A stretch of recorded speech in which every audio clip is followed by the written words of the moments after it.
Hello friends, welcome back to my channel. मैं हूं आपकी फ्रेंड वर्षा। फ्रेंड्स, आज की इस वीडियो में हम बात करेंगे बीएड एंट्रेंस एग्जाम के कॉमर्स के प्रैक्टिस सेट की। स्टार्ट करते हैं आज के इस प्रैक्टिस सेट को। वीडियो पसंद आती है तो वीडियो को लाइक कीजिएगा और अपने फ्रेंड्स से शेयर कीजिएगा। नेक्स्ट है the term budget is derived from the French word. अब आपको ये पता होना चाहिए जो बजट है वो कहाँ फ्रेंच वर्ड किससे ड्राइव हुआ है। तो इसका राइट आंसर है बी, बजट। ठीक है, क्योंकि देखिए प्रोनाउंसिएशन दोनों का सेम है। नेक्स्ट है profit will be the same under absorption costing and marginal costing only when. अब जो प्रॉफिट होता है हमारा एब्जॉर्प्शन कॉस्टिंग और मार्जिनल कॉस्टिंग में वो सेम होता है। वो कब होता है? तो जब हमारा कोई भी ओपनिंग और क्लोजिंग स्टॉक नहीं होता है तब हमारा प्रॉफिट एब्जॉर्प्शन कॉस्टिंग और मार्जिनल कॉस्टिंग में सेम ही रहता है। इसलिए यहाँ पे ऑप्शन ए हमारा राइट आंसर हो जाएगा। नेक्स्ट क्वेश्चन पे आते हैं। कंट्रीब्यूशन इज, अब कंट्रीब्यूशन क्या है? तो देखिए फ्रेंड्स, यहाँ पे हमें दे रखा है कंट्रीब्यूशन का फॉर्मूला। तो हमें बताना है कंट्रीब्यूशन का मतलब होता है जब हम सेल्स में से वेरिएबल कॉस्ट को माइनस कर देते हैं, यानी सेल्स माइनस वेरिएबल कॉस्ट, तो हमारा कंट्रीब्यूशन का फॉर्मूला होता है। तो ऑप्शन बी यहाँ पे राइट आंसर है। नेक्स्ट क्वेश्चन है which one of the following statement is incorrect. अब इसमें से कौन सा हमारा इनकरेक्ट ऑप्शन है? तो देखिए fixed cost are not included in the valuation of stock under marginal costing. Marginal costing की बात करें तो उसमें हम वेरिएबल कॉस्टिंग यूज करते हैं, इसलिए यहाँ पे ये जो इनकरेक्ट की बात करें तो ये हमारा बिल्कुल सही है। नेक्स्ट है the technique of marginal costing है also known as variable costing. Yes, मैंने अभी आपको कहा था ना, मार्जिनल कॉस्टिंग में जब हम वैल्यूएशन करते हैं तो वेरिएबल कॉस्ट की क्या इंक्लूड करते हैं, इसलिए देखिए यहाँ पे इसको वेरिएबल कॉस्टिंग के नाम से भी जाना जाता है। नेक्स्ट है contribution also known as marginal income, ये भी हमारा करेक्ट है। तो इनकरेक्ट क्या है? एब्जॉर्प्शन कॉस्टिंग है more suitable for decision making than marginal costing. ऐसा बिल्कुल भी नहीं है। जब हम डिसीजन मेकिंग करते हैं तो उसके लिए सारी ही चीज़ों की हमें तरह की कॉस्टिंग की इंपॉर्टेंस होती है। तो यहाँ पे ये हमारा इनकरेक्ट है, तो ऑप्शन डी राइट आंसर यहाँ पे हो जाएगा। नेक्स्ट क्वेश्चन पे आते हैं। विच one of the following statement is incorrect. Again हमें यहाँ पर इनकरेक्ट बताना है। तो देखिए marginal costing is method of ascertaining cost, नहीं, ऐसा बिल्कुल भी नहीं है। किसी भी चीज़ की कॉस्ट निकालने के लिए हमें मार्जिनल कॉस्टिंग की नहीं, फिक्स कॉस्ट की जरूरत होती है। और ये आपको पता है मार्जिनल कॉस्टिंग में फिक्स कॉस्ट इंक्लूड नहीं की जाती है। और जबकि किसी भी प्रोडक्ट की या किसी भी चीज़ की हम कॉस्ट निकालेंगे तो हमें फिक्स कॉस्ट भी चाहिए। तो देखिए ये हमारा इनकरेक्ट हो गया। नेक्स्ट है marginal costing is technique used by management for decision making. Yes, ये बिल्कुल करेक्ट है, डिसीजन मेकिंग में यूज की जाती है। नेक्स्ट है in marginal costing cost are classified into variable and fixed cost, ये भी बिल्कुल करेक्ट है। नेक्स्ट है sales above break even point indicates profit. Yes, जब हमारी सेल्स अबव होती है ब्रेक इवन पॉइंट से, ब्रेक इवन पॉइंट क्या होता है? जहाँ पे हमारा नो प्रॉफिट नो लॉस होता है। लेकिन अगर सेल इसके ऊपर है यानी कि हमें प्रॉफिट हो रहा है तो ये हमें प्रॉफिट इंडिकेट करता है। तो ये सारे पॉइंट सही है, ऑप्शन ए हमारे यहाँ पे इनकरेक्ट है। नेक्स्ट है which one of the following statement is incorrect. Again हमें यहाँ पे इनकरेक्ट बताना है। तो देखिए यहाँ पर हमें दे रखा है ऑप्शन में कि पीवी रेशियो इंडिकेट्स प्रॉफिटेबिलिटी, ये तो करेक्ट है हमारा। Sales below break even point means profit, देखिए यहाँ पर हमने बात की थी अबव की और ये बोल रहा है बिलो, तो ये क्या हो गया हमारा इनकरेक्ट। तो ये हमारा राइट होगा। ऑप्शन 3 एंड 4 भी समझ लेते हैं। Margin of safety indicate profit की, यस ये भी करेक्ट है। कॉन्ट्रीब्यूशन मार्जिन का मतलब होता है, यानी कि कंट्रीब्यूशन के ही फॉर्मूला हो गया सेल्स इनटू पीवी रेशियो, ये भी करेक्ट है। तो ऑप्शन बी यहाँ पे इनकरेक्ट है, राइट आंसर है ऑप्शन बी। नेक्स्ट है which of the following is characteristics of the budgetary control. अब इसमें से बजटरी कंट्रोल की कौन सी कैरेक्टरिस्टिक है? एस्टैब्लिशमेंट, कोऑर्डिनेशन, कॉन्टिन्यूअस कंपैरिजन या फिर नन ऑफ दीज। तो देखिए यहाँ पे ऑप्शन की बात करें तो ऑप्शन डी यहाँ पे राइट आंसर है, नन ऑफ दीज। इसमें से कोई भी हमारी बजटरी कंट्रोल की कैरेक्टरिस्टिक नहीं है। ऑप्शन डी राइट है। नेक्स्ट है which one of the following ratio is not included under the budgetary control ratio. अब यहाँ पे बजटरी कंट्रोल रेशियो की बात करें तो इसमें से कौन सा यूज नहीं किया जाता? Activity ratio, capacity ratio, productivity ratio या फिर कैश रेशियो। तो देखिए यहाँ पे फ्रेंड्स राइट आंसर है इसका option number D, cash ratio. Cash ratio हमारा बजटरी कंट्रोल में यूज नहीं किया जाता। बजटरी कंट्रोल में हम ये देखते हैं कि हमारी एक्टिविटी रेशो कितना निकल कर आ रहा है, उसी हिसाब से हमें बजट बनाना होता है, उसको कंट्रोल करना होता है। कैपेसिटी देखते हैं फर्म की, और प्रोडक्टिविटी देखते हैं कि कितनी प्रोडक्टिविटी निकल कर आ रही है। इसलिए यहाँ पे बजटरी कंट्रोल में इन 3 की जरूरत होती है, जबकि कैश रेशो हमारा इंक्लूड नहीं किया जाता है। आई होप यहाँ तक आपको सारी चीजें क्लियर होंगी। नेक्स्ट है master budget is prepared by. अब ये जो मास्टर बजट होता है वो किसके द्वारा प्रिपेयर किया जाता है? Committee, manager, employer, none of these. तो इसका राइट आंसर है ए, ये कमेटी के द्वारा प्रिपेयर किया जाता है। नेक्स्ट है which one of the following statement is not correct. अब इसमें से कौन सा करेक्ट नहीं है? All cost concepts are not relevant in decision making. अब जो सभी कॉस्ट के जो कॉन्सेप्ट है वो रेलिवेंट नहीं है डिसीजन मेकिंग के लिए। तो यहाँ पे बात करें तो ये फ्रेंड्स यहाँ पर हमारा सही नहीं है, ठीक है। A manager is frequently required to make decision which involve alternative choice, ये भी यहाँ पे सही नहीं है। Decision making is future oriented activity, ये भी हमारा यहाँ पे सही नहीं है। सही नहीं है इट मीन्स ये हमारा ऑप्शन क्वेश्चन के अकॉर्डिंग सही नहीं है, ठीक है। यानी कि वैसे तो ये बिल्कुल करेक्ट है। All cost are relevant in decision making, ये यहाँ पे गलत है। सभी कॉस्ट हमारे लिए इंपॉर्टेंट नहीं होती है डिसीजन मेकिंग के लिए। तो यहाँ पे पूछा है नॉट करेक्ट, यानी कि हमें गलत बताना है, तो ये हमारा ऑप्शन डी राइट आंसर हो जाएगा। जबकि हमारे फर्स्ट, सेकेंड एंड थर्ड बिल्कुल करेक्ट बात है, तो ये हमारा इनकरेक्ट नहीं है। ऑप्शन डी यहाँ पे हमारा राइट आंसर हो जाएगा। नेक्स्ट है which of the cost is related with decision making. अब डिसीजन मेकिंग के लिए कौन सी कॉस्ट की हमें जरूरत पड़ती है? तो देखिए यहाँ पर हमें यहाँ ऑप्शंस में दे रखा है fixed, marginal, full cost and none of these. तो डिसीजन मेकिंग अभी आपने ऊपर भी पढ़ा था, मार्जिनल कॉस्ट हमारे डिसीजन मेकिंग में हेल्प करती है। तो ऑप्शन बी यहाँ पे हमारा राइट आंसर है। नेक्स्ट आते हैं विच one of the factor is not influencing pricing decision. अब इसमें से कौन कौन से फैक्टर्स हमारे इन्फ्लुएंस नहीं करते हैं प्राइसिंग डिसीजन को? Market force, trade customs, management, pricing strategy या फिर ऑर्डर्स। तो देखिए यहाँ पे जो इसका राइट आंसर है वो है ऑप्शन डी, ऑर्डर्स। जो इन्फ्लुएंसिंग प्राइसिंग डिसीजंस जो फैक्टर्स हैं वो हमारे इन्फ्लुएंस नहीं करते हैं, ऑर्डर हमारा इन्फ्लुएंस नहीं करता, जबकि मार्केट फोर्स इन्फ्लुएंस करती है, trade customs and management pricing strategy. Next है the net profit will be maximised when contribution is. अब जो नेट प्रॉफिट है हमारा मैक्सिमाइज होता है जब हमारा कंट्रीब्यूशन किस तरह का होगा। तो कंट्रीब्यूशन में मैक्सिमाइज होगा तो प्रॉफिट भी मैक्सिमाइज निकल कर आएगा। ऑप्शन ए राइट है। नेक्स्ट क्वेश्चन है Responsibility accounting seeks to establish a relationship between planning and controlling by।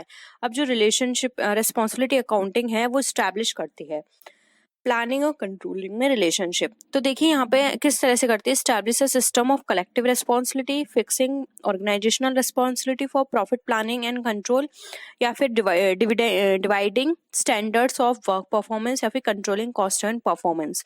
तो देखिए यहाँ पे इसका जो राइट आंसर है वो है option b, fixing organisational responsibility for profit planning and control. Option b यहाँ पे हमारा राइट आंसर हो जाएगा।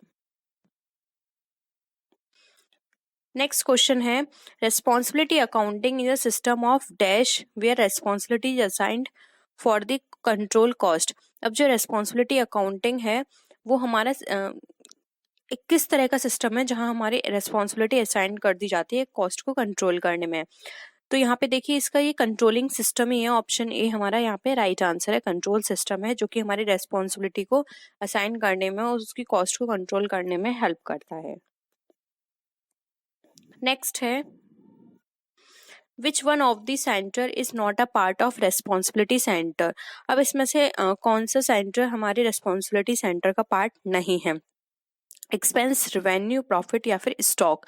तो देखिए यहाँ पे इसका राइट आंसर है ऑप्शन नंबर डी जो कि है स्टॉक सेंटर। ये हमारा रेस्पॉन्सिबिलिटी सेंटर का पार्ट नहीं है। नेक्स्ट आते हैं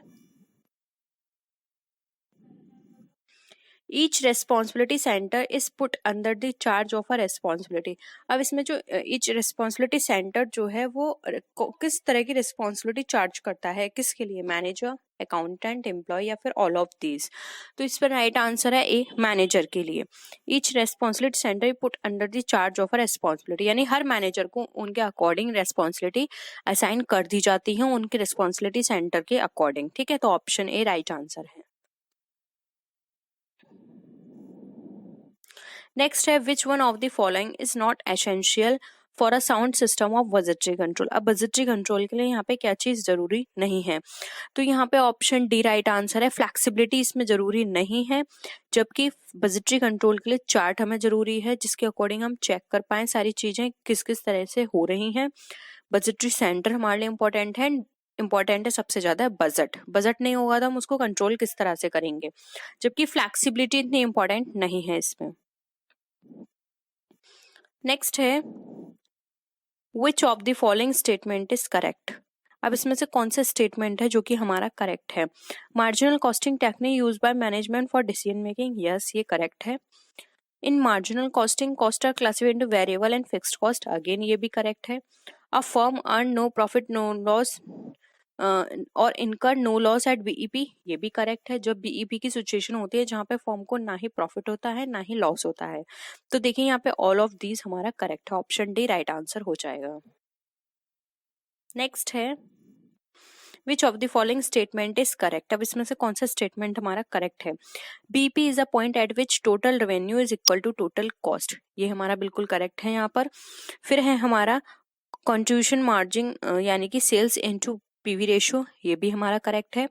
BP is a point at which total revenue is equal to total cost, देखिए अगेन हमारा ऑप्शन में उसी तरह से दे दिया, यानी कि दोनों ऑप्शन एक जैसे हैं, तो ऑब्वियसली हमारा ये भी करेक्ट ही होगा। तो यहाँ पे क्वेश्चन नंबर ऑप्शन नंबर जो डी है वो हमारा राइट आंसर हो जाएगा। नेक्स्ट है which of the following statement is correct. अब इसमें से कौन सा स्टेटमेंट हमारा करेक्ट है। Break even chart is the graphic representation of cost volume profit relationship, yes. Angle of incidence is a single formed by the sales line and the total cost line at the BEP, ये भी हमारा correct है। Marginal cost is same as variable cost, ये भी हमारा बिल्कुल correct है, क्योंकि मार्जिनल कॉस्टिंग का दूसरा नाम वेरिएबल कॉस्ट ही है, इसलिए वो दोनों सेम है। तो यहाँ पे ऑप्शन डी अगेन हमारा राइट आंसर है। नेक्स्ट आते हैं which of the following statement is true. In marginal costing, managerial decisions are guided by contribution rather than by profit. तो देखिए यहाँ पर ये बोल रखे कहा जा रहा है कि जो मार्जिनल कॉस्टिंग है वो हमारी गाइड करती है मैनेजरियल डिसीजन लेने में कंट्रीब्यूशन के द्वारा, ना कि प्रॉफिट के द्वारा। तो ये भी हमारी करेक्ट बात है। एमओएस हमारा प्रॉफिट इंडिकेट करता है, ये भी सही है। प्रॉफिट वॉल्यूम रेशियो इंडिकेट करता है प्रॉफिटेबिलिटी, देखिए आप यहाँ से समझ सकते हैं प्रॉफिट की बात कर रहे हैं तो ये हमारा प्रॉफिटेबिलिटी बताता है, तो option d again right answer है। नेक्स्ट क्वेश्चन है which of the following statement is false. Marginal costing is a method of ascertaining cost. अब देखिए यहाँ पे जो ऑप्शन ए बोल रहे हैं ये हमारा बिल्कुल सही है, ठीक है। नेक्स्ट है a firm incurs a loss when contribution equal to fixed cost, ये भी करेक्ट है, क्योंकि ये बात कर रहे हैं कि ये जो हमारा कंट्रीब्यूशन है वो फिक्स्ड कॉस्ट के बराबर होता है, जो हमें लॉस इनकर होता है ऐसा बिल्कुल भी नहीं कहा जाता। मार्जिनल कॉस्टिंग में हमारे एसरटेन करने में हेल्प नहीं करती कॉस्ट को। Contribution is always equal to fixed cost, ये जरूरी नहीं है कि जो कंट्रीब्यूशन है हमारा फिक्स्ड कॉस्ट के इक्वल ही होगा, तो ये भी गलत है। तो इसके लिए हमारा ऑल ऑफ दी ये सारे ही ऑप्शन यहाँ पे डी राइट आंसर होगा, क्योंकि ना तो हमारा ऑप्शन डी करेक्ट है और ए करेक्ट है, ना ही बी करेक्ट है, ना ही सी करेक्ट है, और यहाँ पे पूछा जा रहा है फॉल्स कौन सा है, तो ये सारे ऑप्शन ही फॉल्स हैं, इसलिए ऑप्शन डी राइट आंसर हो जाएगा। नेक्स्ट है which of the following statement is false. अब इसमें से कौन सा स्टेटमेंट फॉल्स है। A firm earn profit when contribution is equal to fixed cost under variable cost. तो देखिए फ्रेंड्स यहाँ पर बात की जा रही है तो ये ऑप्शन भी हमारा फॉल्स है। ऐसा नहीं है कि वेरिएबल कॉस्ट के अंडर जो हमारे फिक्स्ड कॉस्ट होती है वो कंट्रीब्यूशन की इक्वल होगी तब हम प्रॉफिट अर्न करेंगे, तो ये हमारा गलत हो गया, ठीक है। फिर एमओएस इम्प्लाइज बीईपी, ये भी गलत है। फिर if the margin of safety is high actual sales are very near to the break even sales, ये भी हमारा गलत है। तो देखिए ऑप्शन सी डी जो है हमारा राइट आंसर होगा। नेक्स्ट आते हैं, हमें यहाँ पे एक न्यूमेरिकल क्वेश्चन दे रखा है, given fixed cost 2 lakh, variable cost 5, sale price 10 per unit, find out BEP. तो आपको बीईपी निकालने के लिए इन सबको लेकर फॉर्मूला पता होना चाहिए। तो इसका फॉर्मूला होता है बीईपी निकालने का एफसी अपॉन, यानी कि एफसी का मतलब है fixed cost upon SP minus VC. तो ये क्या हो गया, एफसी हमारी कितनी है 2 लाख, एसपी हमारा कितना है 10 माइनस वेरिएबल कितना है 5, तो ये कितना हो गया 5 हो गया। अब 2 लाख में से वो 5 लाख 5 जो है हमारा 5 आया, 5 में से यहाँ पर अगर आप 2 लाख को माइनस करेंगे, डिवाइड करेंगे सॉरी, तो यहाँ पे आपका आंसर निकल कर आएगा। देखिए 2 लाख डिवाइडेड बाय 5, इसको 5 डिवाइड करेंगे तो आपका निकल कर आएगा 40,000। तो आपका ऑप्शन ए यहाँ पे राइट आंसर हो जाएगा। नेक्स्ट क्वेश्चन है, अगेन देखिए यहाँ पर बीईपी निकालने के लिए कहा जा रहा है। तो देखिए यहाँ पर हमारा ऑप्शन में क्या दे रखा है, इसके अकॉर्डिंग देखिए फिक्स्ड कॉस्ट है, वेरिएबल कॉस्ट है, सेल प्राइस है, अगेन वही है इसका फॉर्मूला। तो आप देखिए यहाँ पर 2 लाख एफसी, अब हमारा ये कितना है सेल्स प्राइस 10 और ये वेरिएबल कॉस्ट, तो sale price minus variable cost करेंगे यानी कि 9 माइनस 5, तो कितना निकल कर आएगा हमारा यहाँ पर 4 निकल कर आएगा। तो 4 से अगर हम इसको डिवाइड करेंगे तो हमारा आंसर निकल कर आएगा 50,000। ऑप्शन ए यहाँ पे हमारा राइट आंसर हो जाएगा। तो ये था हमारे आज के क्वेश्चंस। आई होप आपको वीडियो पसंद आया होगा। वीडियो पसंद आया तो वीडियो को लाइक कीजिए, फ्रेंड्स के साथ शेयर कीजिए। किसी भी तरह की कोई भी क्वेरी हो तो जरूर बताइएगा। तो फ्रेंड्स नेक्स्ट वीडियो में फिर मिलते हैं आपसे और भी अच्छी वीडियोस के साथ। तब तक के लिए friends take care, bye bye.